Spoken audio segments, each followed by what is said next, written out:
เดี๋ยวนี้ปูนมันสาบ่หูจะไปอยู่เตาดอยแหน่กันเจ้ายังกันนี่แม่ขออนุญาตเด้อปูนมันสายแม่มันอันตรายเดี๋ยวไม่เดี๋ยวไม่ดีเดี๋ยวเอ็นดูเจ้าปีเจ้าเสือเขาขออนุญาตเด้อขออนุญาตยังครับแม่ขอเคลียร์ครับขอเคลียร์ครับ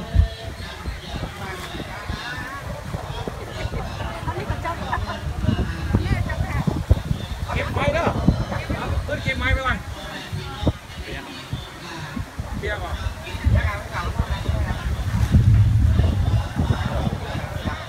ท่าน